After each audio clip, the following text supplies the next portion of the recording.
नहमदुहु व नसल्ली व रसूलिल करीम अम्मा बाद फ़अऊज़ु बिल्लाहि मिनश शैतानिर रजीम बिस्मिल्लाहिर रहमानिर रहीम। अस्सलाम वालेकुम मेरी प्यारी माओ, बहनों, बेटियों। मेरी प्यारी बहनों, आज का बयान जो है बयान खरकील बिन सूरी अलैहिस्सलाम के बारे में किया जाएगा। ये भी नबी हैं और इस ज़िक्र में जो है खरकील अलैहिस्सलाम नबी के ज़िक्र में जो हमने बात करनी है उसके अंदर बात है कि मौत बरहक है, मरना तो है, हर इंसान ने मौत का मज़ा चखना है।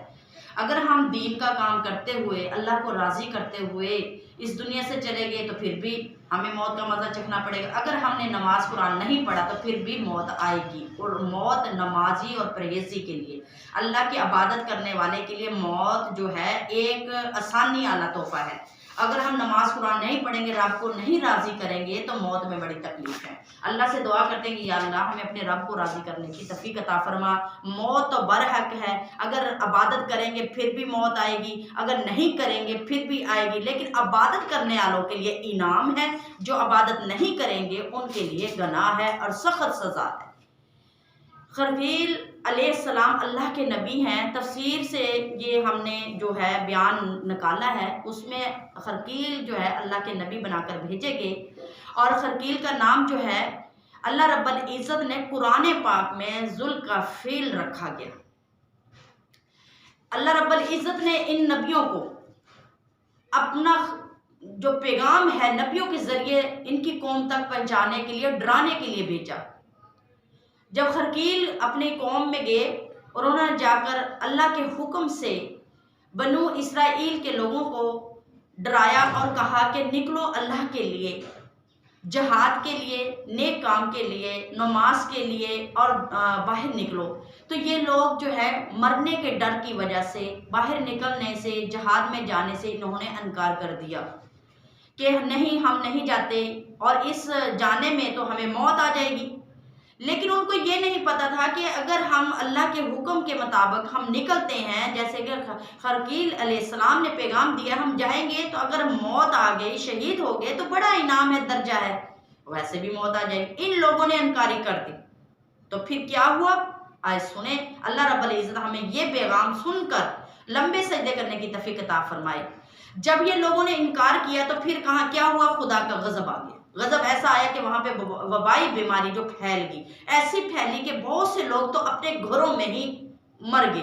और बहुत से लोग इस बीमारी से डर के जब भागे ना तो वो 100 कोस पर जा पहुंचे। जो खरकील अलैहिस्सलाम थे वो अल्लाह की इबादत के लिए 7 रोज के लिए इत्काफ में बैठ गए। और बीमारी जब फैली ताउन की तो ये लोग भागे अपने घरों को छोड़कर। जब छोड़कर भागे तो 100 कोस पर जाकर एक जगह पर जमा हो गए। जब जमा हुए, वहां पर बैठे बहुत से लोग थे, तो जमा हुए कि हम बीमारी से बच जाएंगे। लेकिन इनको नहीं पता था कि बचाने वाला वही है जिसके रास्ते में हमने निकलना है। अगर मौत आ गई तो शहीद हो गए तो दर्जा पाएंगे, अगर उसके हुक्म के मुताबिक हम काम नहीं करेंगे, मुताबिक नहीं चलेंगे तो फिर मौत तो आएगी, मौत का मजा तो चखना पड़ेगा, लेकिन उसमें बड़ी तकलीफ होगी और जहन्नम हमें देखनी पड़ेगी। तो मेरी प्यारी बहनों, जब वो लोग वहां पर जमा हो गए तो एक आवाज आई, एक ऐसी आवाज आई जिसकी वजह से वो सारे, एक तो बीमारी फैली हुई थी, वबा फैली हुई थी, ताउन की बीमारी फैली हुई थी, एक आवाज आई, वो सारे के सारे लोग वहां पर मर गए। जब मर गए, उनकी जो आवाज आने पर वो लोग मरे तो उनके जिस्म के जो अज़ार खत्म हो गए, मतलब हड्डियां रह गई, वो खत्म हो गया, गोश्त पस्त उनका खत्म हो गया। तो जब 7 दिन के बाद खरकील अलैहिस्सलाम ज़ुल्कफ़ील अपने इत्काफ से निकलते हैं तो उन्होंने देखा कि बस्ती में कोई लोग नजर नहीं आ रहे। वो चलते चलते वहां तक पहुंचे जहां पर वो बहुत सारे लोग जमा हुए थे और वो वबा की वजह से वहां पर मर चुके थे। तो उन्होंने जब देखा कि ये क्या हुआ, उन्होंने देखा कि ये तो सारे लोग मर गए, तो उन्हें बड़ी तकलीफ हुई। या एक माँ होती है जो अपने बच्चों की बड़ी तकलीफ महसूस करती है, या अल्लाह रब्बुल इज़्ज़त ने अपने नबियों को जो भेजा है वो अपनी कौम, अपनी उम्मत को देखकर बड़ी तकलीफ करते हैं अगर वो तकलीफ में होते हैं। तो नबी ने जब खरकील ने देखा तो उन्हें बड़ी तकलीफ हुई और अल्लाह से दुआ की कि या अल्लाह ये क्या, रहम कर, मेरी कौम पर, ये तो सारे हलाक हो गए। तो रवायत में लिखा जाता है कि कोई कहता है कि 40,000 थे और कोई कहता है कि वो 80,000 थे। ये रवायतों में लिखा जाता है कि वो इतने लोग थे, लेकिन उनकी लाशें वो वहां से लाकर उनके जो बस्ती थी, गांव था, वहां पे उन्हें नहीं ला सकते थे और ना दफना सकते थे। उन्होंने क्या किया, फिर उस जहां पे वो लाशें पड़ी थी, उनकी हड्डियां पड़ी हुई थी, तो उन्होंने चारों तरफ दीवार कर दी। जब दीवार कर दी, हड्डियां वहीं पड़ी हुई हैं, तो खरकील अलैहिस्सलाम वहां पहुंचते हैं। उन्हें देखकर अल्लाह से दुआ की कि या अल्लाह रहम कर इनके साथ, इन्हें क्या मौत आ गई, ऐ मेरे मालिक माफ कर दे। अल्लाह रब्बुल इज्जत ने अपने नबी की दुआ के सदके से, अल्लाह हमें भी दुआएं करने वाला बनाए, दुआ के सदके में उन लोगों को जिंदा कर दिया।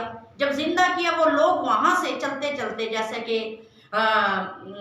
दस्तूर, वो अपने गाँव बस्ती अपने घरों तक पहुंचते हैं, तो बताया जाता है कि जो उनके बड़े बुजुर्ग थे, जहाँ उनकी नस्ल थी, उनके जब पसीना आया करते ना, जिस्म पर पसीना आया करता था, तो उस पसीने में से सड़ी जो है बदबू आया करती थी। किस चीज की? वही अनकारी करने की जो अल्लाह की राह के लिए, जिहाद के लिए नहीं निकले। और जब बीमारी आई, वबा फैली, ताउन की बीमारी फैल गई, तो वो अपने घरों को छोड़कर भागे। तो अल्लाह रब्बुल इज्जत ने फरमाया कि जो मेरे लिए निकलेगा, मैं रब होके उनके ऊपर रहमत अता कर दूंगा। जो मेरे लिए नहीं निकलेगा, महज अपने लिए निकलेगा, तो फिर वो अपना इंजाम खुद देखेगा। तो मेरी प्यारी बहनों, जब खरकील अलैहिस्सलाम ने दुआ की, कुरान पाक में नबी का जिक्र जो है ना, खरकील का जुल्कुल फिल है, तो अल्लाह रब्बुल इज्जत ने उनकी दुआ कबूल कर ली।